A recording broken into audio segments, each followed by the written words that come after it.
మంచిర్యాల జిల్లాలో చనిపోయిన కాంగ్రెస్ యువ నాయకుడు శ్రీశైలం కుటుంబాన్ని ఆదుకుంటామన్నారు రాష్ట్ర కార్మిక ఉపాధి మైనింగ్ శాఖ మంత్రి డాక్టర్ వివేక్ వెంకటస్వామి. ప్రాణహిత నదిలో గల్లంతైన మరణించిన శ్రీశైలం మృతదేహాన్ని చెన్నూరు ప్రభుత్వ ఆసుపత్రిలో పరిశీలించారు మంత్రి వివేక్.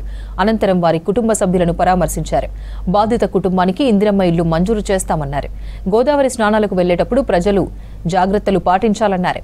డేంజర్ స్పాట్లను గుర్తించి హెచ్చరిక బోర్డులను ఏర్పాటు చేయాలని ఆదేశించారు మంత్రి వివేక్ వెంకటస్వామి. గెలుపులో ముందు ఉన్నాడు శ్రీశైలం.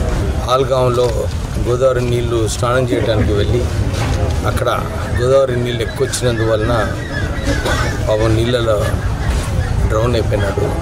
ఆయనకు ఈత కూడా రాదు. అసలు అక్కడ ఆ చోట్ల ఇప్పటి వరకు ముగ్గురు ఆల్రెడీ ఇట్లా కొట్టుకుపోయినారు ఈ వరదలు నీళ్ళతో. నేను ఇప్పుడే పోలీస్కి ఇన్స్ట్రక్షన్స్ ఇచ్చాను. ఎక్కడైతే ఇట్లా డేంజరస్ జోన్స్ ఉన్నాయో ఇవన్నీ కూడా ప్రొహిబిటెడ్ ఏరియా చేయాలి, బోర్డ్స్ పెట్టాలి, ఎవరు కూడా రానియకుండా బ్యారికేడ్స్ అయితే పెడితే బాగుంటుందని చెప్పి పోలీస్ వారికి ఆదేశాలు ఇవ్వడం జరిగింది.